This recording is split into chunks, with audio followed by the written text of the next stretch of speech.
Jake, welcome back into the back room. It's great to be here. Thanks, Andy. I know you're a big Eagles fan. Yesterday, fourth quarter.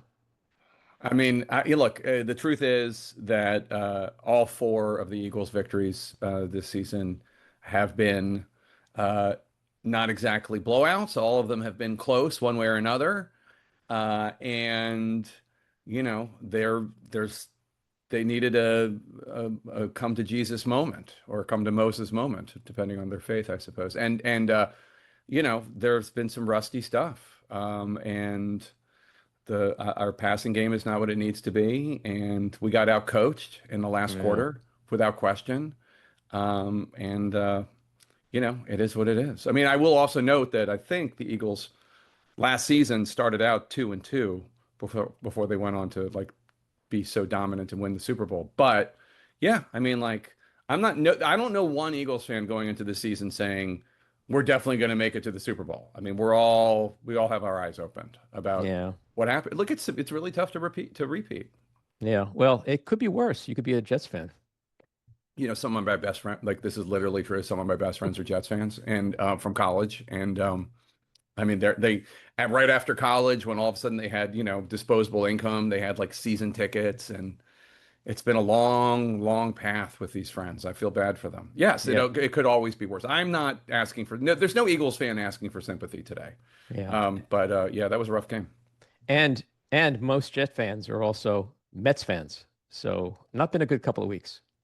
No, but I'm a Phillies fan also, and that was a rough game against the Dodgers, and like whoever, yeah, I mean, look, I was raised hating the Mets because you guys would come down to our stadium and you'd have more Met fans in Veterans Stadium than Phillies fans, and that was Hmm. painful. So I don't really feel a tremendous amount of sympathy for Mets fans, but I hear you. Like, look, I mean, it's when your teams are firing, it's great, and for most people, they're not. Most people, their teams are not firing, and anyway. So it was a bad weekend for Philadelphia sports fans. Yeah. Well, the good thing for me is the Knicks season starts in about a Well, week, see, you have hope. You have hope there. Like, and then I could be disappointed yet again. but I mean, Sixers fans, we're all dealing with Joel Embiid's constant Mhm. state of injury, and we were trying to figure out, me and my gym buddy the other day, just this morning. I mean, I bet we're trying to figure out how long have we been waiting for this process of Joel Embiid to kick in, and it's been a while because I saw him at the 2018 Super Bowl. So I mean, it's been a while that we've been waiting for him to be at his finest. So congrats ahead of time too. If you get, at least you get a great team to root for, the Knicks. I mean, I know they didn't make it last time, but you There's got. always next year. That's our motto. So let me ask you about the shutdown. What are you hearing about? I mean, we're in day six. Seems like nothing's going on except Correct. juvenile nonsense back and forth. What are you hearing, if anything, about when negotiations, serious negotiations between the parties, between leadership, perhaps with Trump, may happen, and how long this thing is looking like it may last, or are both sides just so completely entrenched? Right now, the latter. Right Hmm. now, there is no incentive structure for either side to compromise in any way. I mean, like, normal human beings might say, you know, can't we just find some sort of off ramp for this? But the Republicans are saying, no, this is a clean bill, and this is what Democrats have railed at us for not supporting in the past, and they need to just sign this, and then we can negotiate on whatever else they want. And Democrats are saying this is our only time that we have any leverage, and these Obamacare subsidies are about to run out, and it's going to impact Trump state voters more than blue state voters. We need to deal with this. And right now, I see zero incentive. I mean, other than wanting to solve the problem and end the government shutdown, there's zero political incentive for Democrats or Republicans to want to do the right thing. This incentive structure is an important thing for people to try to pay attention to in politics. What's the incentive structure for somebody to compromise? What's the incentive structure for somebody to work across the aisle with a Republican, with a Democrat to get something done? The longer I have covered politics, the more the incentive structure has been built for the opposite, for shutdowns, for not compromising, for demonizing. And I don't know when this shutdown will end. I really don't. And I don't, I mean, I guess, Republicans just need to pick off 8 Democrats in the Senate to end the shutdown, and they had 3, so they need 5 more. But I don't really sense a huge appetite. And in fact, I see Republican senators like Ted Cruz like putting the stupid sombrero in memes on Democrats that are moderates that they hope to pick up, and which doesn't make a whole lot of sense to me. But what do I know? I'm not a senator. You mentioned incentive. In conventional times, a shutdown would rock the economy, would rock the stock market, right? We're seeing just the opposite. I turn on CNBC every day and it's just nothing but green. It's as if we're not in a government shutdown. And that's very, very bizarre to me. Well, we're only in day 6. First of all, we're only in day 6, right? And like a lot of federal employees get paid once a month, and others get paid twice a month. And so right now, nobody has missed a paycheck. As of right now, nobody has missed a paycheck. So it's easy to be breezy, you know? Well, it's Now, usually just like a punishing effect. It's just like the market doesn't like uncertainty, Wall Street doesn't like uncertainty, and then they usually punish politicians for this lack of ability to govern. yeah, except in some, I mean, do you remember during the Obama years when I think it was S&P downgraded U.S. bonds Right, from, I think, AAA to AA or something right. like that? And it was because that the United States can't govern itself and Yeah. cannot be counted upon to govern itself. And so I don't know how much of this is built in. Also, there is an argument that the stock market is completely disconnected from the way that Reality. yeah, that men and women, working men and women, are living their lives, Yeah. and so that's a different argument. But I think as of right now, it's just pretty early. Also, keep in mind that the stock market seems to be doing really well, even though there are a lot of businesses that are really suffering, especially Yeah. small businesses, from these tariffs. So again, I don't know what the disconnect is. We also don't have the Bureau of Labor Statistics data for the stock market to react to, because that's one Hmm. of the things not functioning along with this government shutdown. It does seem as though, based on other data, that hirings are slowing significantly. So yeah, but I can't attest to the explanation as to why there is no shock as of yet. I think people saw the shutdown coming. And yeah, I mean, I don't know, but again, it's really early. Like when I think the longest shutdown we'd had was in the first Trump term in 2018, 2019, I think is what it was, and that was over funding for the wall, and Democrats didn't want to fund the wall, and seems like such a quaint time in retrospect. But yeah, I mean, look, I think it's going to get worse, and that's my when people ask me about anything having to do with politics Right. today, it's going to Right. get worse. Yeah. Well, it's interesting because, we're talking about the stock market, but if we also just look at everything else that's happening, troops on the streets, Trump defying court orders, you would think the stock market would be tanking given all this unprecedented uncertainty. So it's a mystery to me. I mean, I've been following the markets for years, and I've never seen such a disconnect like this. But I don't know what it means. why would the markets react? uh, ICE troops or federal troops in Chicago or Portland? Like, why would that be disruptive? Just because it's chaos? It's chaos connected to all the other chaos. It's I not like don't, anything in a vacuum. It's just the but compounding effect. I don't think that kind of chaos impacts like supply chains, though. I don't know that I mean, it's like books being banned or discrimination happening. Like I don't think that factors in. Like the stock market is not a value of Mm. life, or like how is the country going in the right direction, or are we striving to be the better angels of ourselves meter. That's not what it. That's not what it records. It's not Well, like the stock market is our just nothing but sentiment, right. and the Well, business community and business people, small and business they think people. that there's a pro-business guy in the White House, other than the tariffs, that does concern them. That's going to keep fighting for them for tax cuts and trying to create and continuing to deregulate, and that makes them generally happy, I think. Yeah, I don't know. I mean, I mean, arguing a very logical, rational point, but I to think it's an me, amoral system. That's what I'm saying. Like, I don't well, think it judge. Like, I'm sure the stock market. I'd have to go back and look, and well, I'm sure that's that. kind of my point, is that that disconnect seems so out of the realm of reality today on so many levels relating to economic fundamentals or corporate earnings or where the market looks out 6 months from now, to the chaos on the streets, to tariffs, to the potential for other disruptions to the economy and business community. I don't know. It just seems nuts to me, but we won't fix that here. But you did mention the fight over Obamacare subsidies.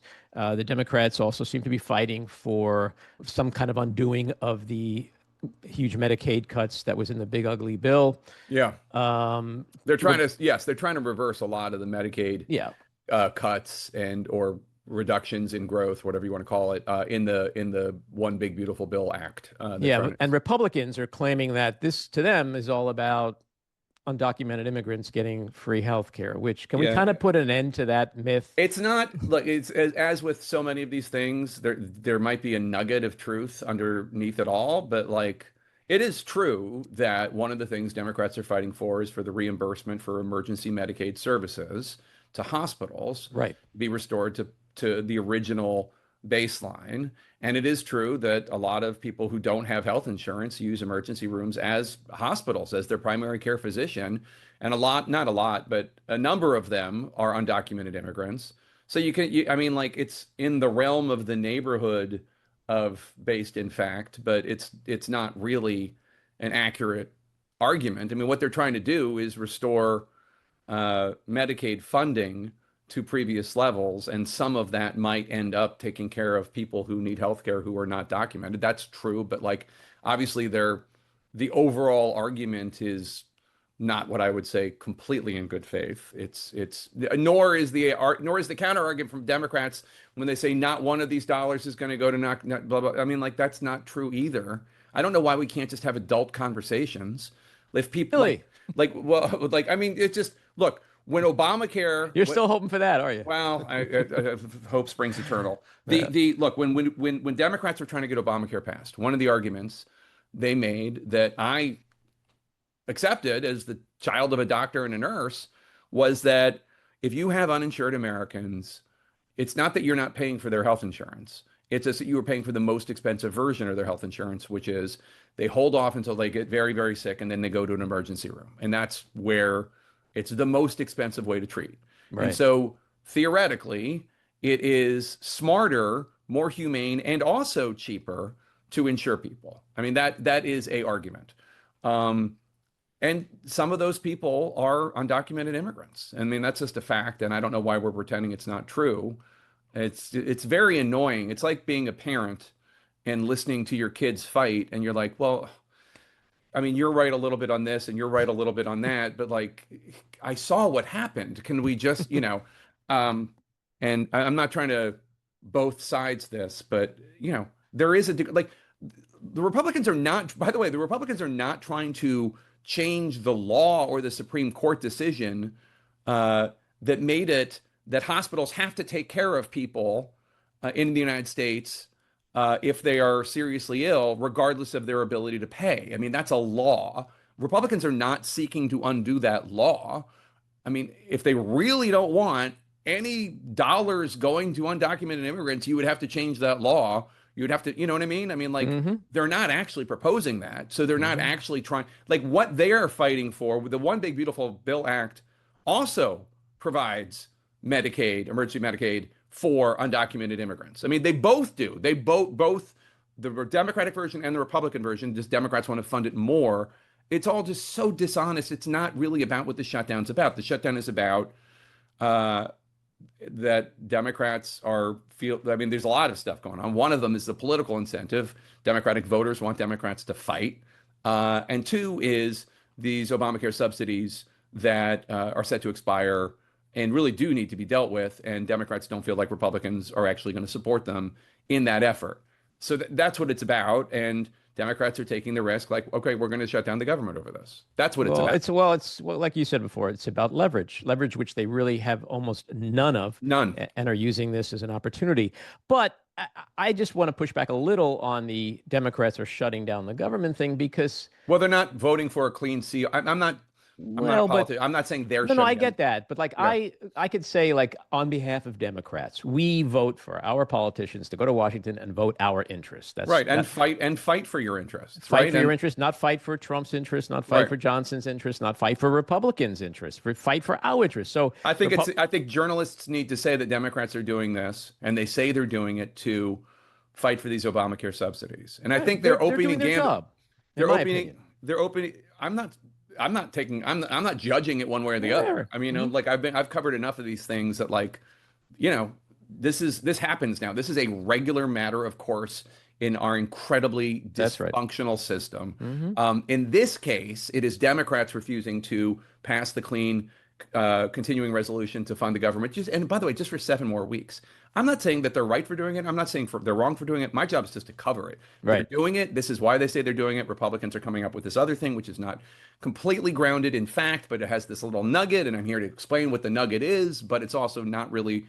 And also, I mean, the Democratic bill is more than just the Obamacare subsidies. The Democratic bill, as you note, is about restoring funding to all sorts of Medicaid services. And but I assume that that is the Democrats' negotiating starting point, so that they can like agree to just do the Obamacare subsidies and everything else expires and whatever. But we'll see if the Republicans ever feel like they have to negotiate at all with Oh, Democrats. that's the issue ultimately for Democrats is whether they believe there will be a legit, earnest negotiation on all this stuff. I think one of the other things that Democrats have learned is that when a party is the party that forces the shutdown, meaning you're the minority party and you're not providing whatever extra votes are needed to get to 60 in the Senate. In this case, it's the Democrats. In all previous cases that I can think of, it was the Republicans, I think. Maybe I'm wrong. But in any case, there really is actually no long-term price to pay. At least there hasn't been. Like it just hasn't. People say, oh, the Republicans are going to pay a price for this next year at the midterms. No, that never happened. So I think Democrats, having seen that happen with the Republicans, are probably like, we're not, there's really actually no long-term political price. And everybody, when the government reopens, everybody gets back pay. So it's not like they never get that money, et cetera, et cetera, et cetera. Again, I'm not, I'm agnostic here. But it's like any other dysfunction that we experienced over the last several years. People become numb to it, and It's crazy it's though. not a big, really it's not is. a government shutdown. I mean, I'm not that old where I can't remember when a government shutdown was a big deal, a feared thing, and today In it's like 2000, whatever. in 2000, oh boy, it was during the first Obama. No, it was during the second Obama term, and there was a shutdown, and 13 it maybe. was 2013, 2014, somewhere in there. And I think it was the Ted Cruz one. He was pushing Republicans to demand that Obamacare be repealed. I mean, it was never going to happen, right? It was just never going to happen. But and it was such a big deal that at the time that we had hour-long specials at 11 o'clock called Shutdown, Showdown. It was me and Dana Bash. I think Jessica Yellen might have been part. Like, that's how big a deal it was.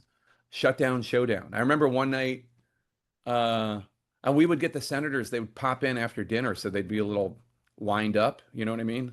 WINED, wind up. Yeah, anyway, I remember a couple of little drunky poo senators coming on set because they'd had a little too much Merlot with their steak. Well, what's interesting is that all the polls across the board are showing that Americans are blaming Republicans, and three-quarters of Americans want ACA subsidies to be extended. So it seems that Democrats are winning the messaging war, are they Right not? now, a plurality. It's not a clear, decisive victory, but right now, a plurality, according to a Washington Post poll that I think you're referring to, Well, there's under Maris, yeah, there's New York but Times. more people blame the Republicans and Trump than blame the Democrats. What I Yep. saw was like 45% Republicans, 30% Democrats, something like that. 47, I think it was. Yeah. Okay, and like 20 something both, and like another 20 Right. don't know. So Yeah.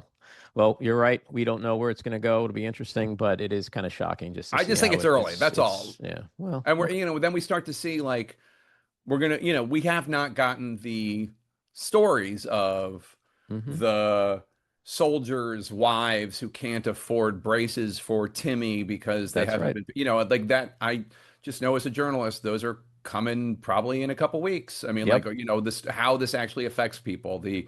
the TSA people who are working without pay, or I mean, it's just it. And the thing that is the most annoying about this to me is, and I know that this will never happen, but were it up to me, were I king, then members of Congress would be the ones not paid.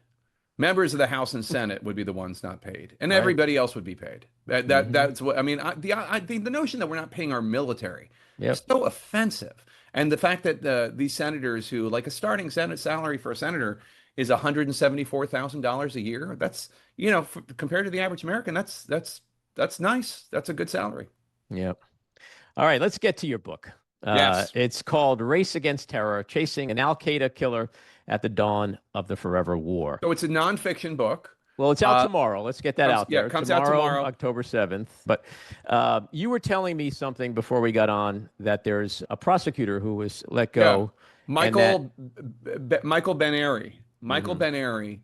So the guy in my book is a Al-Qaeda terrorist from Saudi Arabia named Spin Ghul, and I'll get to his story in a second because it's really interesting, and it's a book about sleuthing that I think your listeners and viewers will like.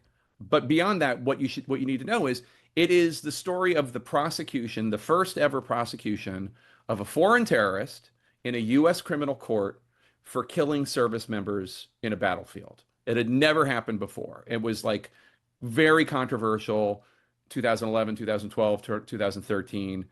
And we'll get into that in a second. But what I want you to know is, what I want your listeners and viewers to know is that President Trump, perhaps unknowingly, is following in Obama's footsteps, and that he has brought forward the second foreign terrorist to be tried in a criminal court for killing American service members abroad. And that is this guy named Jafar. And you might remember during President Trump's joint address to Congress, he announced that one of the Abbey killers was on his way to Virginia. And he is. He's in a jail in Virginia. But what happened last week is really important, and not a lot of people know about it, is this guy, Michael Ben-Ari, who was the assistant U.S. attorney for the Eastern District of Virginia, where there's already been a lot of tumult because the former acting U.S. attorney was fired for not bringing charges against James Comey, the FBI director. And now this guy was fired for just some completely bonkers reasons. Some MAGA, whoever, just on Twitter just claimed that Michael Ben-Ari was part of the pushback against the Comey prosecution, when our sources tell us that he had nothing to do with it and he was not involved at all. And he said, he wrote a letter, he put it on his door like Martin Luther, and he said, the decision to do this, hurts the case. And he said that leaders of the Justice Department, I'm paraphrasing, but I'm not by much, are making decisions that favor going after the president's perceived political enemies over providing for the national security of the American people, which is a very stark thing to say in this day and age when so many government officials, reporters, others are terrified of arousing the ire of the White House. So he said that, and it got me thinking, because a guy in my book, George Toscas, who I've never interviewed, never talked to, never emailed, never heard back from, I should say. I've reached out to him for my book. He would not cooperate. He's one of these classic Justice Department guys, prosecutors, wants nothing to do with the press. He just does his jobs. This guy was the hurdle that prosecutors had to make it through in order to get a case approved, to get an extradition, to get an indictment. You had to get it through George Toscas, because George Toscas had been there since 1993, and he was seasoned and tough. And again, this guy has never given me the time of day. Like, I have no reason to say this other than it's just true, and this is what all these colleagues said. George Toscas, in January of this year, was sidelined from the National Security Division of the Justice Department because he had signed off on the warrant for Trump at Mar-a-Lago when he was keeping all those classified documents and not returning them. And these decisions, whether it's Eric Siebert, the acting U.S. attorney in Virginia, who was fired for not going through with the Comey prosecution, or George Toscas, or Michael Ben-Ari, these decisions are making us less safe. And I feel like I can say that because I've written this book about the first such case of a foreign terrorist being tried to criminal court for killing Americans abroad, service members abroad, in a war zone. And like, it was so difficult to do this case and to get it over the hurdles. And the sleuthing was unbelievable. And they did all this because they knew that the case had to be airtight. And they didn't want to take any risks in this guy escaping, or escaping justice, I should say. And it was a very real threat. And the fact that these petty, I don't even know if Trump knows about these decisions, most of them, but they are being done in his name. And they are, according to people I, rely on for information, straight shooters, not partisan, just about keeping Americans safe. These decisions are making us less safe. You can't remove expertise in prosecuting terrorists and think it's not going to have an impact. Well, it reminds me when you say, did Trump know or does he know? It reminds us all of like what Michael Cohen used to say about how Donald Trump would give his Right. Godfather-like orders. He wouldn't specifically say something, but he'd say, you know what I mean? And then everybody would go off and interpret what he means and go do it. So Yeah, whether or Henry not, II. It's a Henry II. Will nobody rid me of this turbulent priest? And then all of yeah, a sudden, the Archbishop of Canterbury gets assassinated. Yeah, I mean, you don't have to have the direct order. right. Not with this guy for sure. So tell us about Spin Ghoul. By the way, this is a really great read. It's such a riveting, true story. So congratulations. Thank you. Tell us about Spin and why you decided to write about this particular story at this particular time. So I wrote about it just because I had heard the story, and it was just so fascinating to me. And I'm the kind of guy, I love a good police procedural. I love CSI. I love Cold Case. I love Law and Order. I love all those shows. I love the sleuthing. And I heard the story kind of just randomly. It was my son's, it was basically 3 years ago this month, and it was my son's birthday party. It was a paintball party out in the middle of nowhere, Virginia.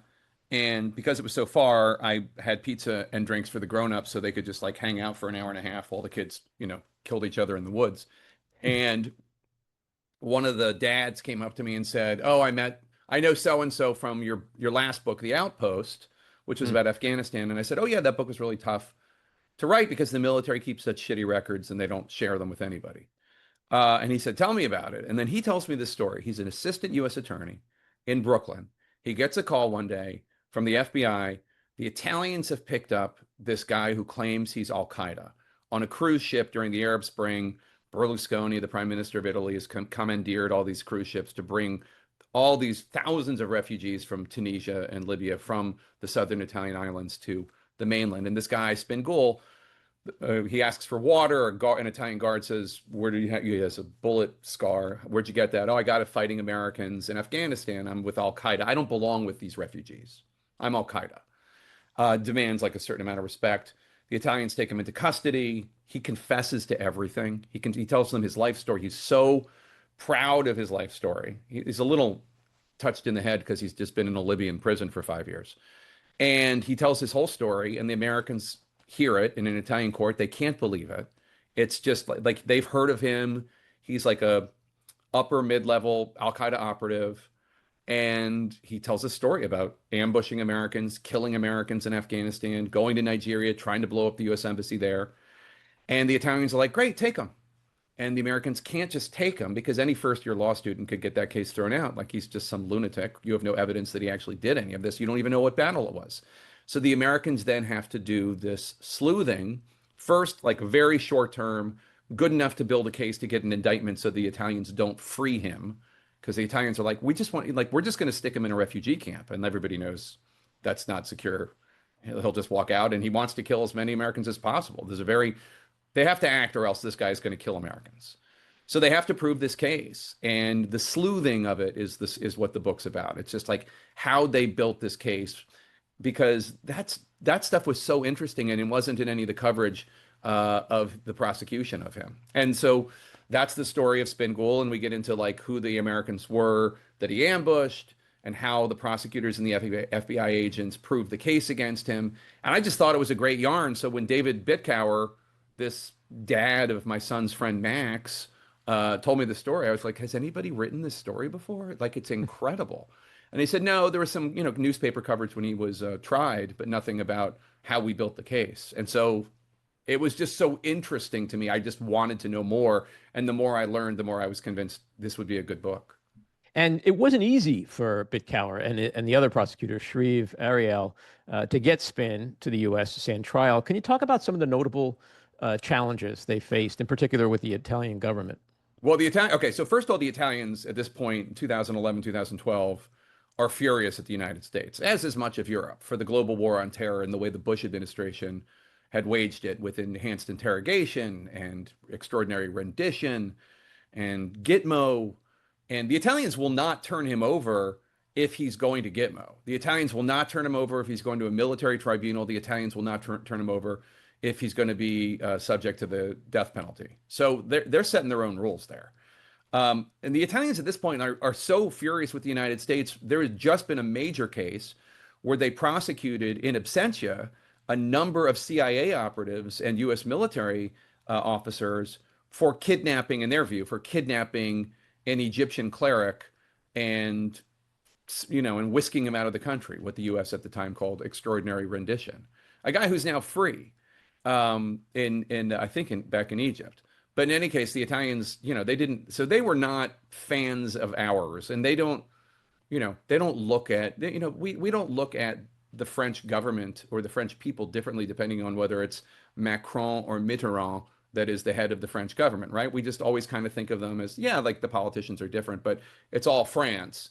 Well, that's how they look at us. Nobody says, oh, you're Obama now, you're good. Nobody in Europe was saying that. It's just like, this is, you're still doing shady stuff. Gitmo's still open, etc. So that's one. And then two is just the challenge of finding evidence. I mean, like they're talking about proving something that happened on a battlefield in 2003. They figure out which ambush it was, but I mean, it's not like they can go there and there's like a police tape surrounding. They have to okay, so what evidence do we have from that battle? What exists? Who was there? Again, the Pentagon's not there with a handing over a list like, here's who was there that day. I mean, like they have to recreate it and figure it all out for themselves. Same way I do when I write my books. And then also there's the political dimension of this, which is that not just Republicans, Democrats are very opposed. I mean, politicians, not voters, but also voters, very opposed to the notion of bringing a foreign terrorist from abroad to the United States. There is this fear. People are still terrorized by 9/11, and people are unreasonably scared of the idea of an American terrorist in a Brooklyn jail or a Manhattan jail or a Virginia jail, because I don't know, I guess there's this fear that like they'll escape and they have like Thanos like powers and they'll kill us all. And look, the idea of Spingool walking free is a very terrifying thought, but that wasn't, bringing him to the United States wasn't going to do that. The question is, Right. where was, what was going to, like the rational conversation is, if the Italians keep him, they're going to let him go.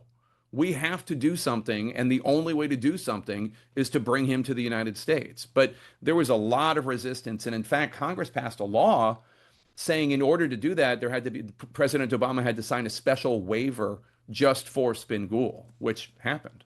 Yeah. And Obama himself insisted that this case be done strictly by the book, right? Yeah. Well, there was, when he came in, he had a lot of plans and thoughts about how the war on terror should be waged differently than the way it had been waged during the Bush years.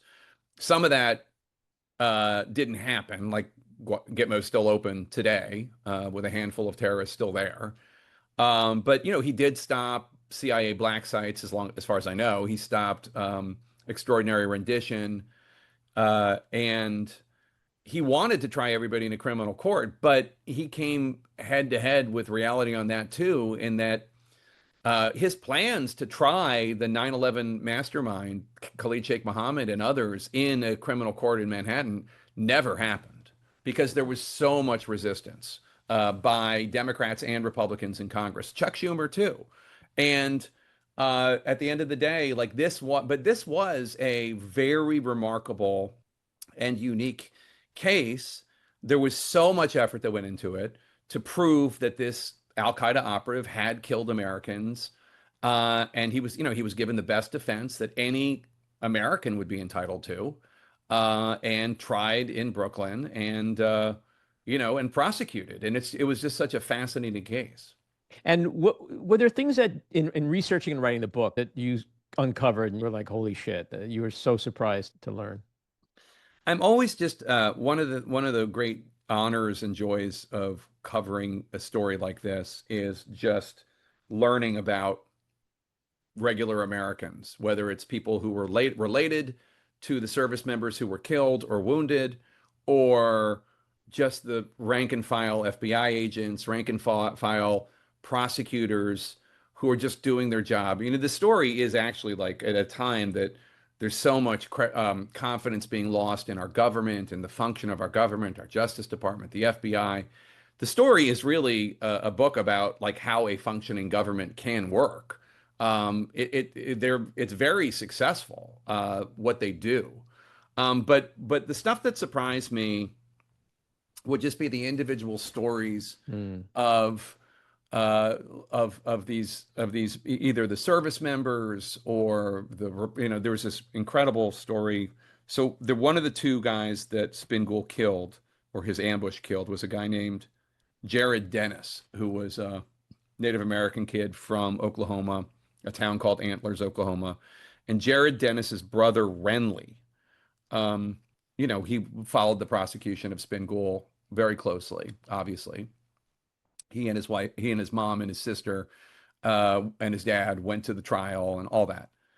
And when it came time for sentencing, um, there's a thing called victim impact statements, where Hmm. before the judge decides to sentence, the victims of the defendant can speak. And Renly decided to speak on behalf of Jared Dennis's family. He had read a book that I'd never heard of called "You Cannot Have My Hate." "You Cannot Have Hmm. My Hate" was written by a French man whose wife and the mother of their kid was killed in the Bataclan terrorist attack by ISIS. You might remember an American band was performing in Paris, and like four or five Hmm. ISIS operatives. It was a Hmm. bloodbath. Anyway, this guy went on Facebook. This French guy went on Facebook and wrote this essay called "You Cannot Have My Hate," and it was basically just saying to the ISIS operatives, like, I'm not going to spend my life thinking about you and hating you and loathing you. I'm not going to give you that. And it was such a viral sensation, it became a book. And then Renly Dennis was in the Barnes and Noble in Antlers, Oklahoma, and saw it. And he was very inspired during sentencing to talk about how Spingool will not have his hate. Hmm. And those are the kinds of stories that I always just get floored by, because it's just a regular American just living his life in Antlers, Oklahoma, and just coming up with profound emotional takes on one of the worst things that can happen to you. Your brother is killed by a terrorist. Yeah, and Um, the judge in that case said that was like the most incredible family. he'd Uh, never heard anything like it. yeah, He had to take a moment in chambers because it was yeah. so emotional to him. And the Judge Kogan, really interesting character himself, who, like, he kind of thought the whole case was the Obama administration just being performative and showing off, like, this is what an American jurisprudence should look like, kind of thing. And he didn't understand why they went through all the trouble. Like, in his view, it was just like, yeah, why don't you just lock him up? You're the president, you can do whatever you want. But in any case, it was just the individual reactions from individual soldiers and family members, and just the American mosaic of who these men and women who were part of the system. The three attorneys who were Spingool's defense attorneys, doing everything they could to defend him. All three of them Jewish New Yorkers, with a guy who would kill them as soon as look at them. The rank and file FBI agents, two of them are Muslim women, working hard to put away people who corrupt their religion, whether ISIS or Al Qaeda. And then just, it's honestly, it's just a pleasure to like meet these people and tell their stories the best way you can. Yeah, I mean, for me, one of the more surprising things in the book, along the lines of what you're saying, is the deep emotional attachment that some of the veterans have to the souvenirs they take Yeah, back. In one case with the Quran that he had yeah. taken back, and which was needed for evidence, and how he just didn't want to let go of that. And I never thought of that. You think like guys go to war, they just want to get the hell out, and here they are coming back with stuff that in a perhaps way we can't understand reminds them of the horror they face there. Yeah, no, I mean, I was very fortunate that all the soldiers cooperated pretty much, with the except there were one I couldn't track down who just he seems to have just he's off the grid, and another one who is in such rough shape from that battle. Like there was even a debate in the book about whether or not they should call him as a witness, which they did not. But almost all of them cooperated with the book, and some of the stories they told were just incredible. And yeah, you don't like I never really it never really occurred to me the souvenirs how the emotional impact they might have. But as you note, like when they're trying to build the case against Spin Ghoul, one of the things they're looking for is any physical evidence from the site of the battle in 2003 that might have his fingerprints or might have belonged to Spin Ghoul. And so they're calling every soldier. And again, the Pentagon's not helping them with this. Like Right. they're doing it the same way I do it. You call a soldier and who else do you know? And you get the names and numbers of others. And they're looking for stuff from the battlefield. And there's a giant knife and a notebook and prayer beads and a Quran and they're just trying to track down everything. It's unclear where all this stuff actually physically lives, but they're trying to build a criminal case. And yeah, they track down this one guy.